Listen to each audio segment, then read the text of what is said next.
Andrade, da Fraternidade de São Pedro, iria fazer uma participação especial comentando o 9º dia de hoje sobre a mortificação universal. Mas, infelizmente, por forças maiores, o nosso padre não pôde estar conosco. Ele vai escolher um outro dia.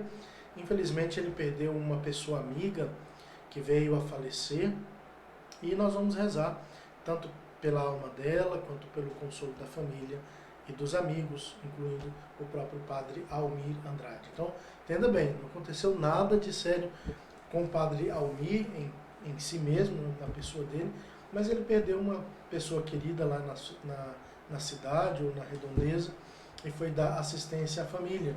É o papel do padre, né? Então nós esperamos que numa próxima oportunidade o padre Almir, que mora na Alemanha, mas está passando férias no Brasil, possa estar conosco.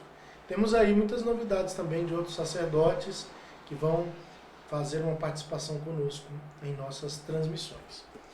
Vamos então rezar com muita piedade e, é claro, pedindo ao Espírito Santo que nos dê a sabedoria encarnada. Bem, como todos os dias, atendendo ao pedido de São Luís Grignon, nós temos feito a oração do Veni Creator Spiritus.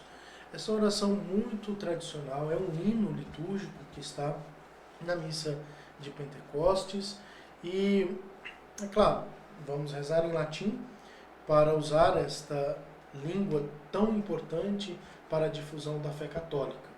E você pode acompanhar, como eu disse em outras ocasiões, pode acompanhar esta leitura, né? No outro momento, se você tem dificuldades, se você ainda não decorou essa oração, existem várias versões do Veni Creator, especialmente em canto gregoriano, com imagens ou com partituras, que você pode aprender a cantar e, se você quiser conhecer mais, pode olhar as traduções oficiais que aparecem na Santa Igreja, em sites ou mesmo no site oficial do Vaticano. Ao final também existe uma bela oração que nós costumamos fazer, que é a oração Ave Maris Stella. Uma oração, um hino também litúrgico a Nossa Senhora, um hino piedoso, na verdade. In nomine Patris et Filii et Spiritus Sancti. Amen. Veni Creator Spiritus mentes tuorum visita, imple superna gratia, que tu creasti pectora. Qui diceris Paraclitus altissimi donum Dei, fons vivus inis caritas et spiritualis unctio. Tu septiformis munere, digitus paterne dextere, turite promissum Patris, sermone ditans gutura. Accende lumen sensibus, infunde amorem cordibus, infirma nostri corporis, virtute firmans perpeti. Osten repellas longius, pacenque dones protinus, ductore sicte previo. Vitemus omne noxium, pertesciamus da patrem, noscamus atque filium, teque utriusque spiritum, credamus omni tempore. Deo Patris et Gloria, et Filio quia mortuis, surrexit ac Paraclito, et in sempiterna saecula. Amen. Emite Spiritum Tuum, et creabuntur, et renovabis faciem terrae. Oremus. Deus, qui corda fidelium Sancti Spiritus illustratione docuisti, da nobis in eodem Spiritu recta sapere, et Deus semper consolatione gaudere. Per Christum Domino nostro. Amém. Nossa Senhora do Bom Conselho, rogai por nós. São José, rogai por nós. Santo Afonso Maria, rogai por nós.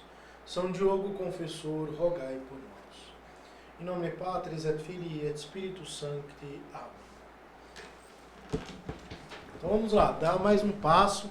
Eu espero que vocês estejam gostando. Muita gente parece que tem gostado bastante. E nós estamos firmes aqui, querendo encontrar o verdadeiro caminho para a sabedoria. Ontem e anteontem tivemos novidades aqui nesse itinerário, além de todas aquelas comparações que foram feitas nos primeiros dias deste itinerário. dentro dos 12 dias preliminares. Hoje nós vamos começar o 9º dia. Vimos ali toda a comparação que o nosso autor, Padre Daillé, um padre montfortino francês, faz. Ele costuma fazer aqui uma contraposição entre o espírito que move o mundo e o espírito de nosso Senhor Jesus Cristo. Né? Vimos isso. 6 dias. Nesses últimos 3 dias temos visto quais são os meios que nos levam a atingir a divina sabedoria, a conhecer a sabedoria encarnada e adequar nossa vida a ela, né, com o seu Espírito, que é Jesus Cristo. A sabedoria é Jesus Cristo com o seu Espírito, tanto de humildade, quanto de desapego, quanto de tudo aquilo que nós temos visto aqui. E nesses últimos 2 dias, né, ontem e anteontem, nós vimos a necessidade, primeiro, de viver a nossa fé buscando esses elementos importantes, né? De viver buscando esses meios que, de fato, devem estar sempre presentes, né? Como, por exemplo, no 7º dia, nós vimos aqui o nosso autor falar do desejo ardente de obter a sabedoria. Depois, ele falou da prece contínua ou oração incessante. E hoje nós vamos falar da mortificação universal. Prestem bem atenção, esse tema é muito delicado, né? Porque existe uma tendência de ver a mortificação como uma coisa realmente rigorista, e isso não é verdade, né? Às vezes acontece, mas vocês vão saber por que acontece tanto o esquecimento da mortificação, que é o que reina hoje, quanto também porque ela é mal vista, atacada quando ela tende ao rigorismo, né? É claro, quando nós vemos uma coisa tão boa ser tão atacada, a gente já sabe quem é que está por trás disso, né?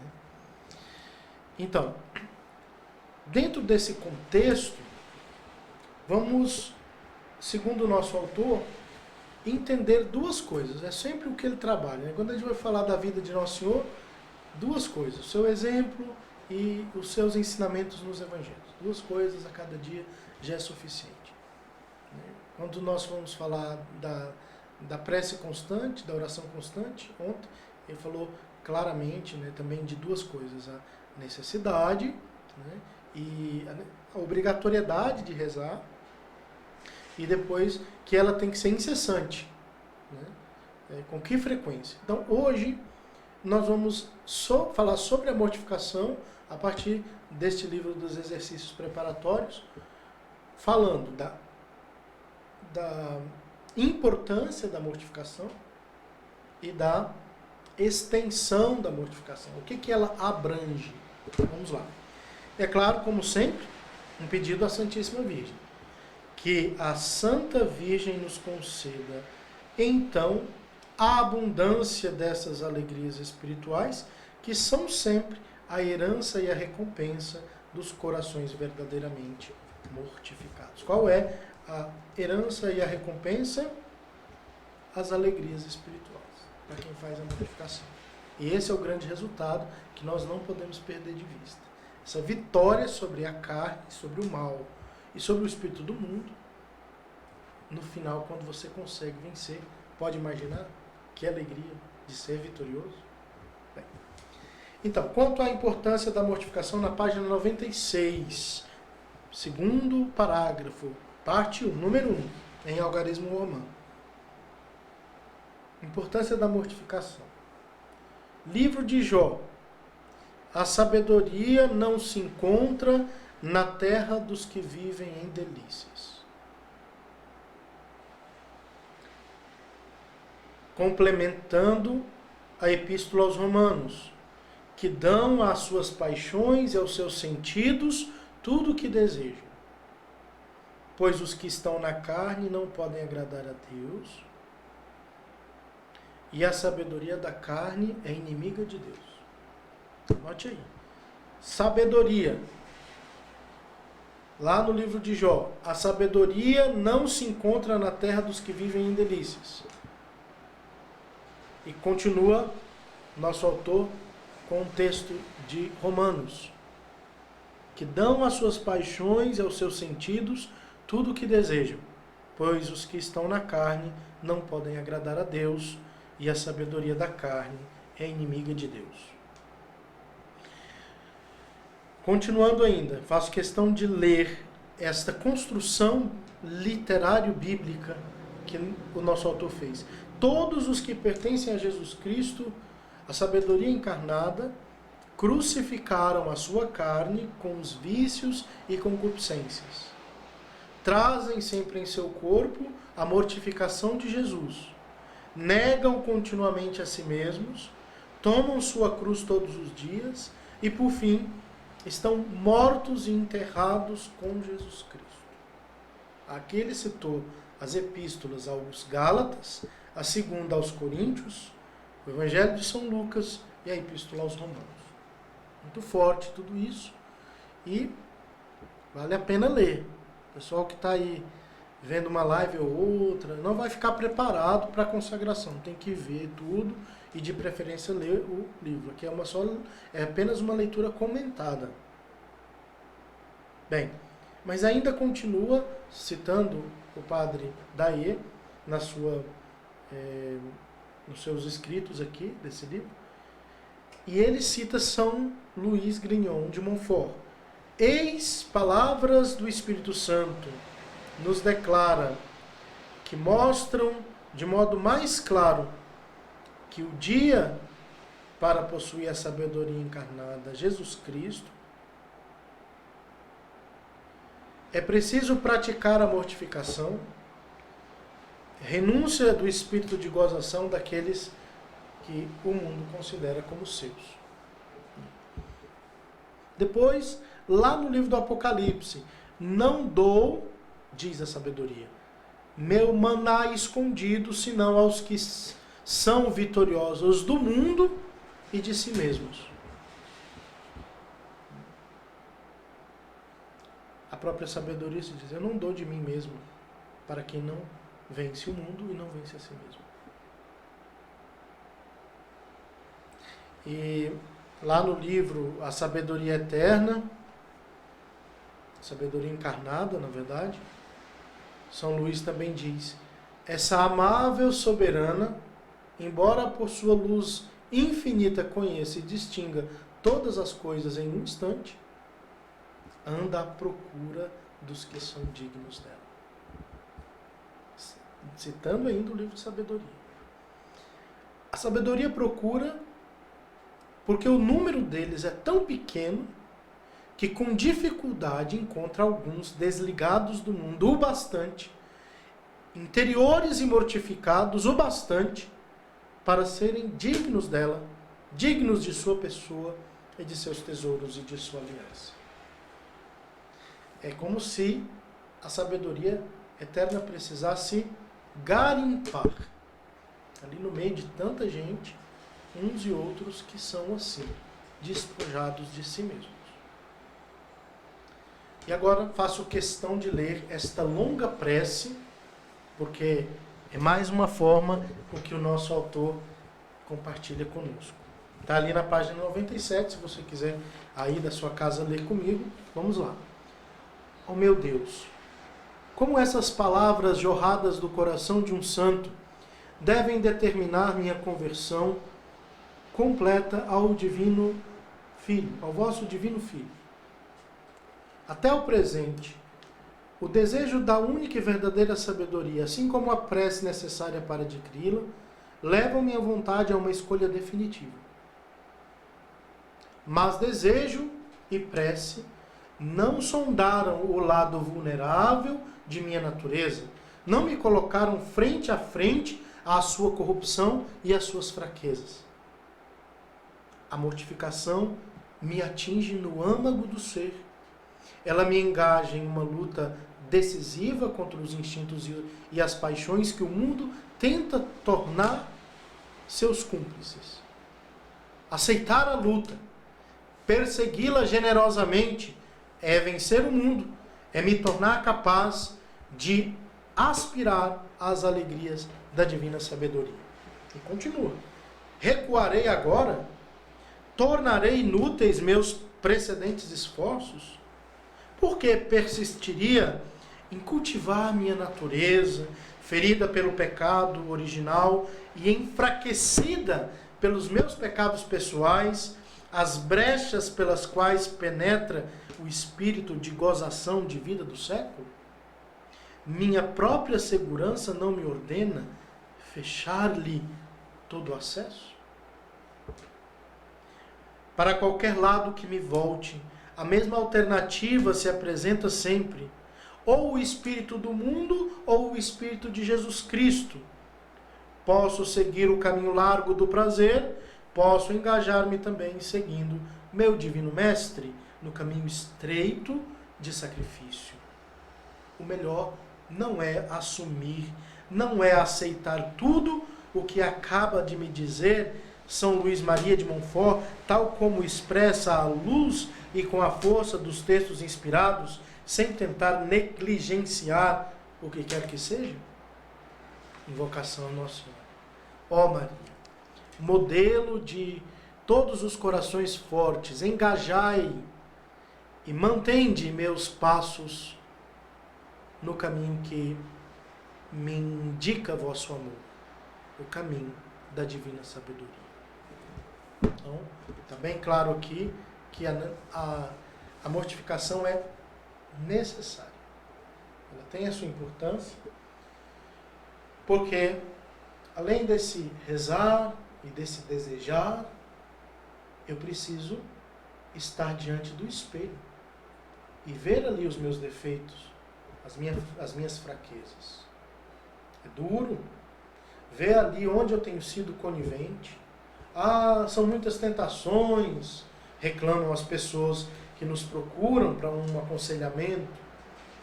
Mas você está sempre de olho aberto diante daquilo que não pode. Quando aparece uma oportunidade de você ser paciente, quando você é violado no seu modo confortável de viver, quando você escuta uma palavra, você não consegue praticar a virtude.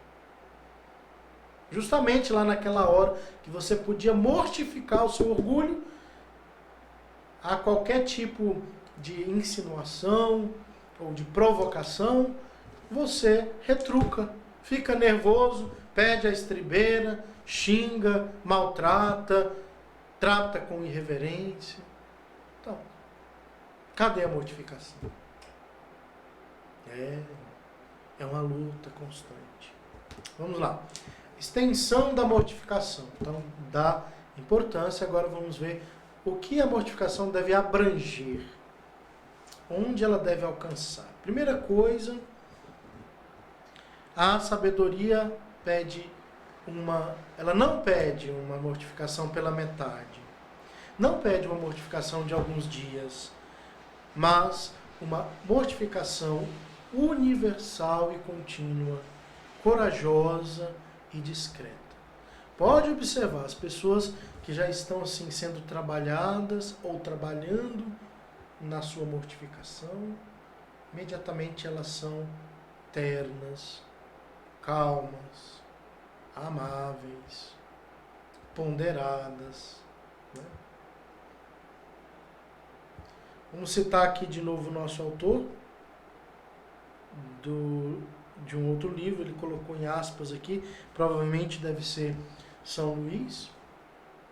Para ter a sabedoria, ou seja, para possuir Jesus Cristo com seus tesouros das graças e virtudes, é preciso deixar realmente os bens do mundo, como fizeram os apóstolos, os discípulos, os primeiros cristãos e como fazem os religiosos.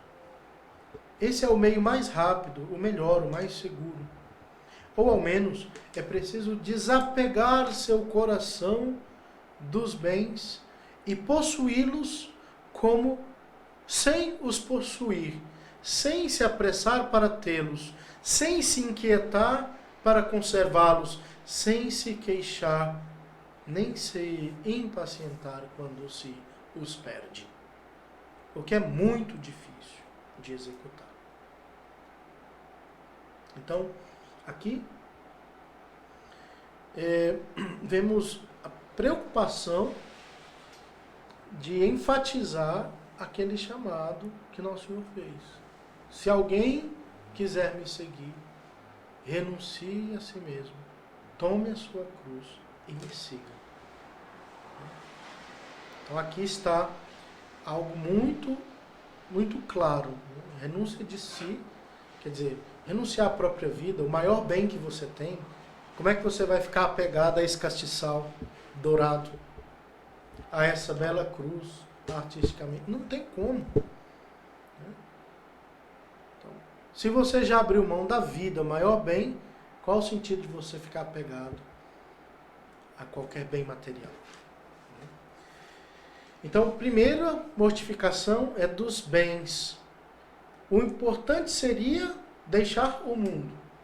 Mas se você não pode fazer isso, porque há, como ele vai dizer aqui, há pessoas que conseguem se santificar no mundo, no meio de tudo isso. Já vimos exemplos aí de reis, de pessoas generosas, de pessoas, né, que abriram mão de tudo para dar uma estrutura para instituir a igreja, para estabelecer a igreja, né, implantar a igreja. Essa é a palavra que eu queria dizer. Então,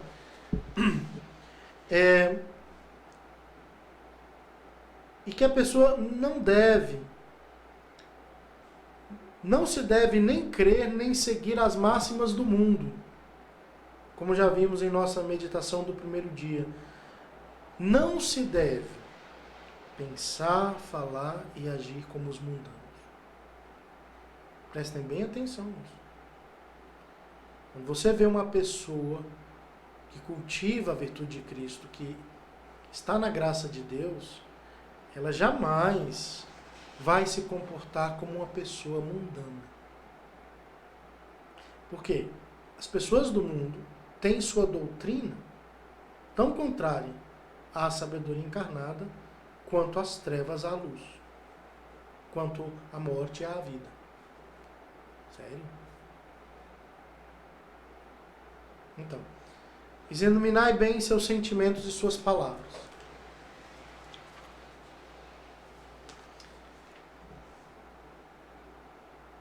As pessoas do mundo pensam e falam mal de todas as maiores verdades. É verdade que não mentem abertamente, mas disfarçam as mentiras sob a aparência de verdade. Às vezes as pessoas não têm nem o bom uso da razão. Elas escutam uma coisa e saem falando aí, né, o que acham, né, sobre a existência de Deus, sobre os sacramentos, sobre a história da igreja.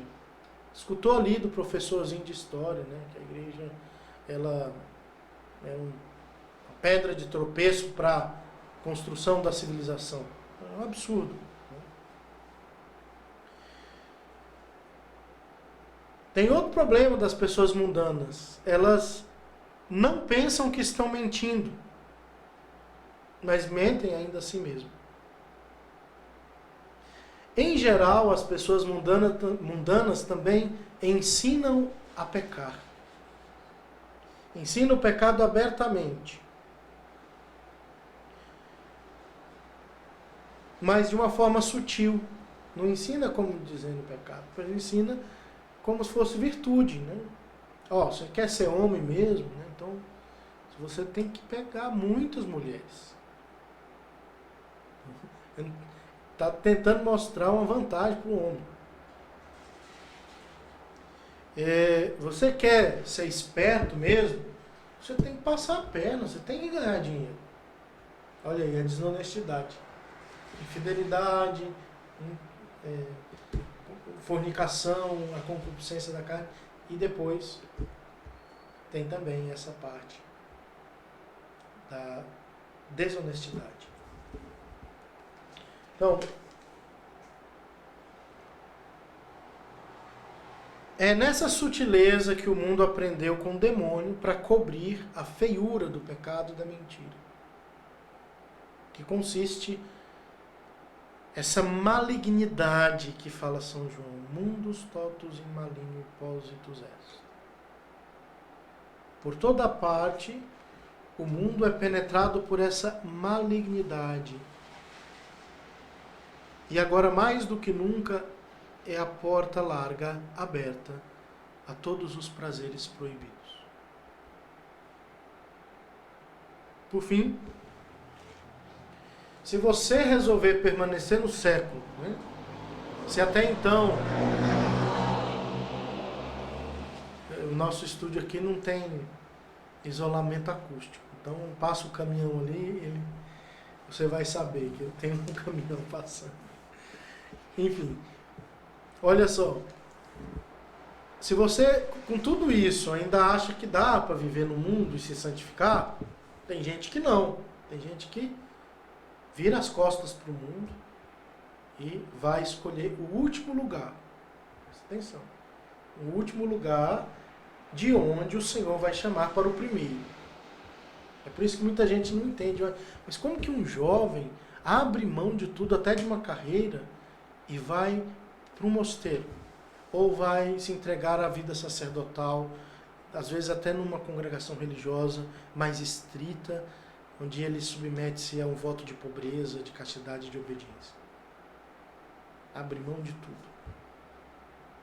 Mas se você ainda não está nesse caso de ser padre ou religioso ou religiosa, né, se permanece no século, no mundo, é preciso, tanto quanto possível, fugir da companhia dos homens, não somente dos mundanos, que são perniciosas ou perigosas, mas, olha só que interessante, é preciso fugir até mesmo da companhia das pessoas mais devotas, quando são inúteis e fazem você perder tempo. As conversações se tornam, então, o alimento dessa curiosidade que desenvolve os gostos terrenos e prejudica grandemente a vida interior. Então, tome cuidado com os mundanos e com aqueles devotos que levam você a perder tempo. Então, a mais fundamental mortificação cristã: nenhuma aliança, nenhum compromisso com o espírito do mundo, mesmo permanecendo no mundo. O ponto capital da vida cristã, como dizia o Papa Leão XIII, é não ceder à corrupção dos costumes do século, mas opor-lhe uma luta, uma resistência constante. Certo? Olha só, gente. Aqui nós podemos até interpretar um pouco aquela palavra que nosso Senhor fala a São Pedro: e as portas do inferno não prevalecerão sobre a igreja. O que significa o verbo prevalecer nesse contexto dessa frase? Que há uma disputa e que alguém não vai ter a chance de prevalecer, de vencer. Ou seja, no seio da igreja há uma disputa. E os padres da igreja ensinaram que as portas do inferno são os vícios e os pecados. Então, nessa disputa entre a virtude e o vício, entre a santidade e o pecado, não haverá uma vitória das portas do inferno. Dessa parte má. A promessa de nosso Senhor Jesus Cristo. Porque são palavras assim muito com imagens, né? As chaves do reino do céu, as portas do inferno, enfim. Então, esse é o ponto capital, diz Leão XIII, o grande papa da história. Não ceder à corrupção dos mundanos. Não ceder à corrupção dos costumes. Né? Tem gente que fala, não, hoje o costume é esse, né? O costume é esse. Aí o povo vai. Até o povo da igreja. Até gente que a gente acharia que era inteligente, que deveria conduzir o povo. Né? Já escutei absurdos de padres dizendo, não, isso não é pecado mais, porque hoje todo mundo faz. E a moral acompanha o costume. Olha só que absurdo, gente. Já escutei isso de vários padres. A moral acompanha os costumes. Tem costume que não dá para ser acompanhado pela moral católica. A fé cristã devia batizar esses costumes e deixá-los abandonar a sua mundanidade. Mas vamos lá.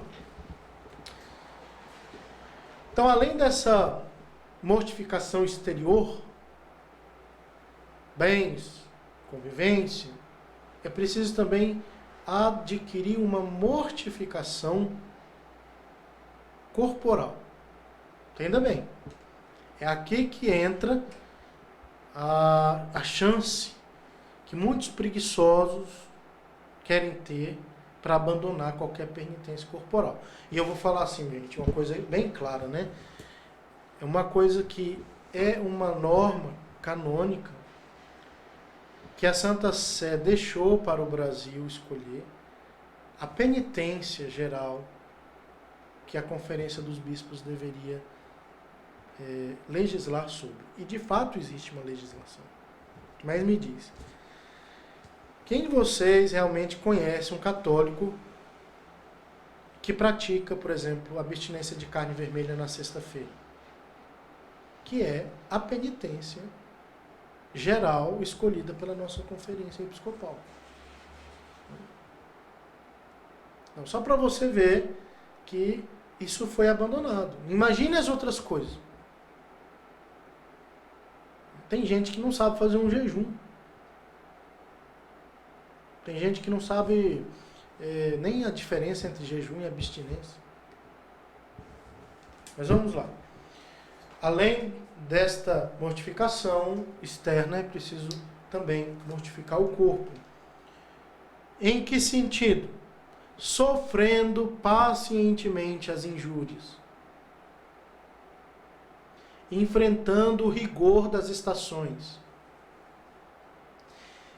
E também os golpes que o corpo recebe nesta vida das criaturas.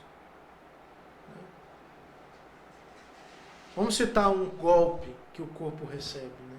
Que não é nem sempre físico, mas às vezes psicológico. Ingratidão.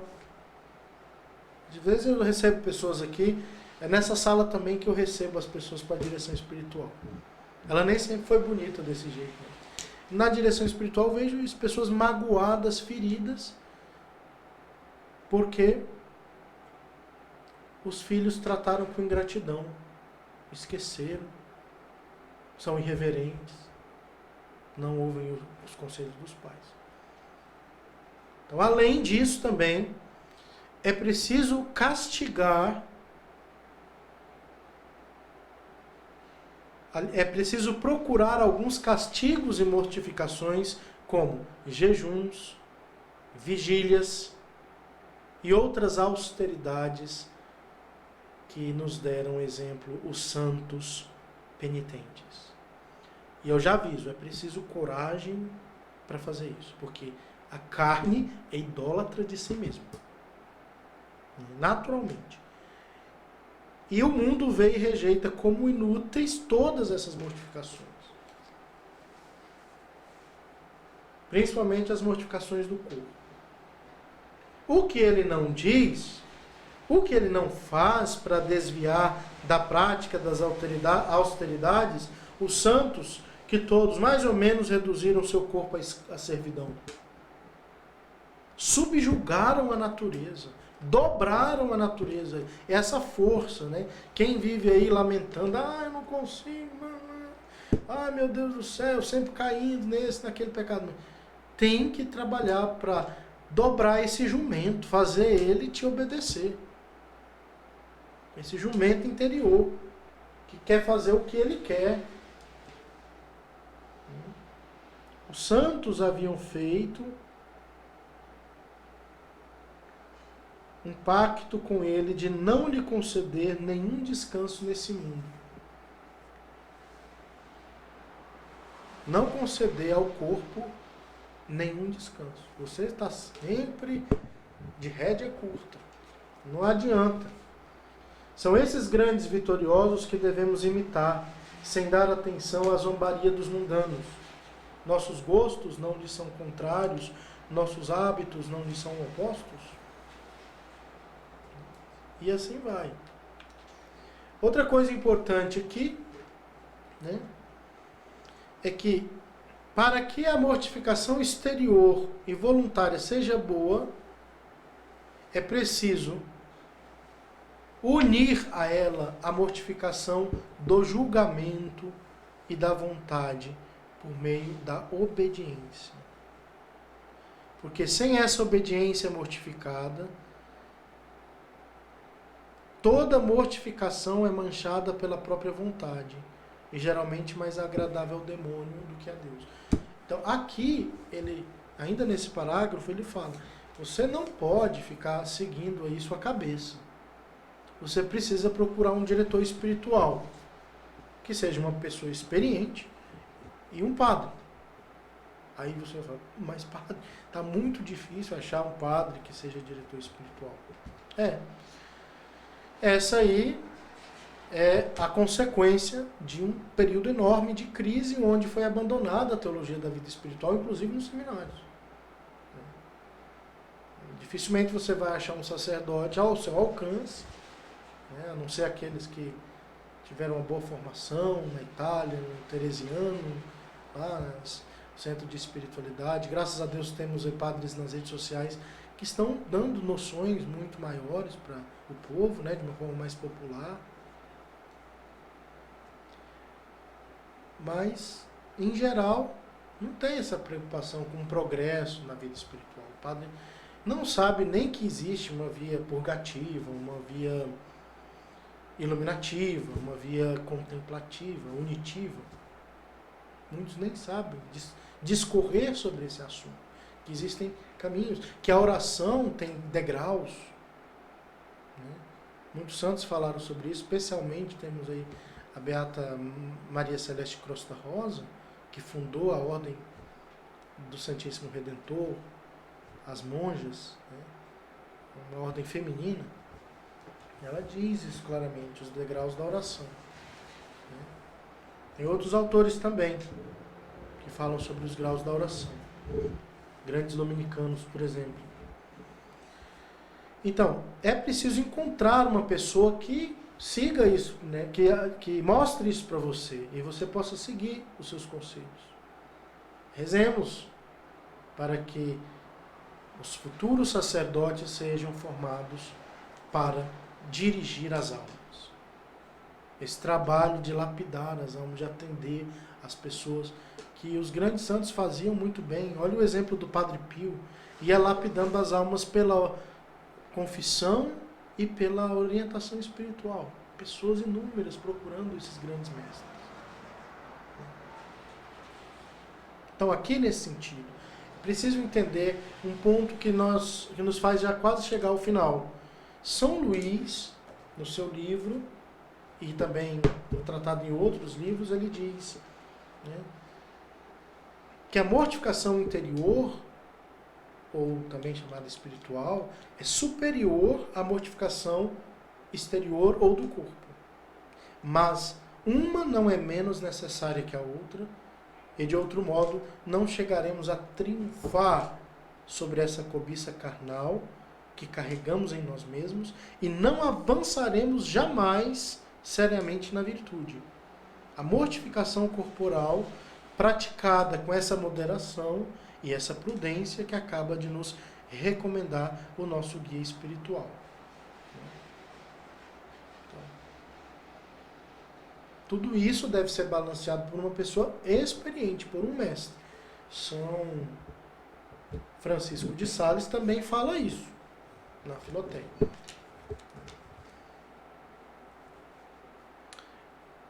Para evitar também os excessos, porque aí tem gente que faz demais, aquilo não era nem para ser aplicado à pessoa, né? E aí a pessoa começa a dar contra-testemunho.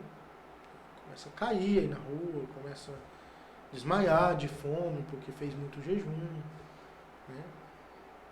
Isso deve ser visto como um excesso, né? E devagar com isso.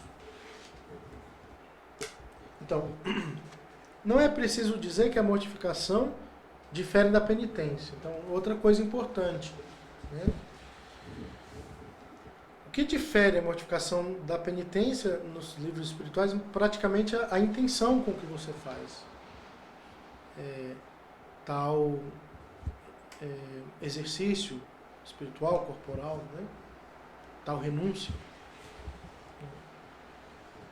A penitência, ela é feita para reparar os erros passados, aquelas infidelidades que nós cometemos e que hoje nós choramos de imaginar, né? Quanta coisa eu fiz, desagradei a Deus, desonrei a igreja, sinto vergonha, sinto um desejo de reparar de alguma forma essa ordem que eu quebrei com meus pecados. Então aparece aí a penitência. A mortificação, ela visa antes de tudo prevenir as faltas futuras, né? Então é claro que se eu conseguir ficar sem comer aquele chocolate que eu comia todo dia, porque era palatável, causava prazer ao meu paladar, na hora que vier uma tentação semelhante ou um pouco mais forte, eu já estarei preparado para renunciá-la. Entendeu? É uma coisa óbvia.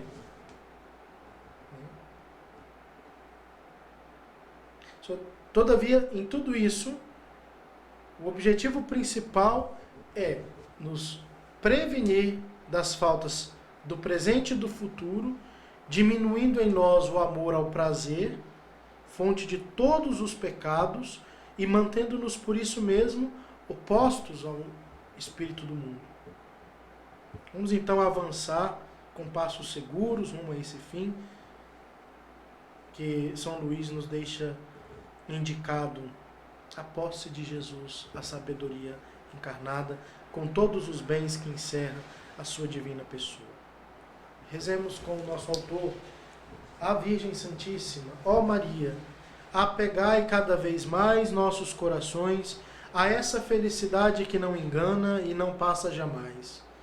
Se desejamos gozar dela um dia no céu, face a face, com a eternidade, não devemos desde agora buscar e encontrar um antigozo dela nas intimidades que nos oferece nossa vida de graça santificadora? Nossa consagração de escravos de amor acrescentará também a ela as alegrias de um pertencimento total e indefectível, ou seja, sem defeitos. Amém. Fica aí então a sugestão de leitura, que já foi postada hoje cedo em nossas redes sociais, né? Evangelho segundo São Mateus, continuando ali, ó, capítulo 8, de 1 a 27. Você vai dormir mais tarde hoje, um pouquinho. Jesus prova sua missão por meio de milagres. Aí você vai ver muito milagre. Imitação de Cristo, livro 1, capítulo 18. O exemplo dos santos. Certinho? Espero que você fique firme aí nas suas mortificações, principalmente a mortificação universal. Vai ter que mudar de vida. Você quer ser um escravo de Maria, vai ter que sair da companhia de muita gente que vive uma vida mundana. Procurar amizades edificantes, procurar se desapegar desse mundo o mais rápido possível. Se você precisa administrar bem, se você precisa cuidar das coisas da sua família, faça isso como se não fossem suas. Como se não tivesse a sua vontade ligada a elas. Faça bem, se é sua obrigação do seu estado de vida. Mas esteja livre de tudo isso, para que nada te prenda no seu voo para a eternidade. Tá bom? Vamos lá. Peço, inclusive, se vocês tiverem aí alguma coisa difícil de fazer, algum sacrifício que lhes cause incômodo, faça esse sacrifício na medida do possível. Né? Suportar alguma coisa, ou um trabalho repetitivo. Oferece aqui para o nosso apostolado, nos ajude espiritualmente. É o maior presente que você pode dar à Santíssima Virgem, né? Com as nossas demandas, as nossas dificuldades, tanto institucionais quanto também pessoais, que o padre deve enfrentar. Então eu peço essa ajuda de vocês. Qualquer coisinha que está muito difícil, aquele acordar cedo, levantar imediatamente da cama para ir para o trabalho, oferece. Né? Depois você vai, de consagrado, você vai ter que oferecer tudo para Nossa Senhora, mas enquanto você ainda não está consagrado, faça isso que eu estou pedindo. Tá bom? Muito obrigado. Vamos rezar Ave Maris Stella.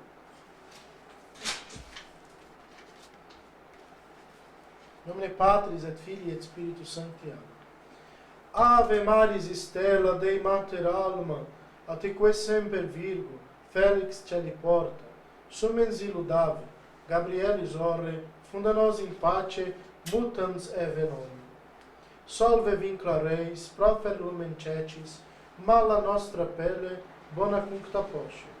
Monstra te esse matrem, summa te per te preces, qui pro nobis natus tulit esse tuus, Virgo singularis, inter omnes mitis, nos culpis solutos, mites facete castus, vitam presta puram, iter para tutum, ut videntes Iesum, semper coletem. Sit laus Deo Patri, Sumo Christo Decus, Spiritui Sancto, Tribus Honor, Unus. Amém. Ave Maria, gratia plena, Dominus tecum, benedicta tu in mulieribus, et benedictus fructus ventris tui, Iesus. Santa Maria, Mater Dei, ora pro nobis peccatoribus, nunc et in hora mortis nostre. Amém. Per intercessione Beati Maria Virginis et omnium angelorum et sanctorum, benedictio Dei omnipotentis, Patris et Filii et Spiritus Sancti, descendat super vos et manet semper. Amém. Olha, muito obrigado mesmo. Né? Hoje eu passei um pouquinho mais, né? Quase 50 minutos, mas acho que foi bom, né? Espero que você também permaneça fiel até o fim. Temos um longo caminho pela frente, mas tem coisa nova vindo por aí, hein? Principalmente rostos novos de sacerdotes para nos instruir nesse caminho. Grandes amigos da nossa fé cristã, tá bom? Nossa fé católica. Um grande abraço, fiquem com Deus e com a Santíssima Virgem.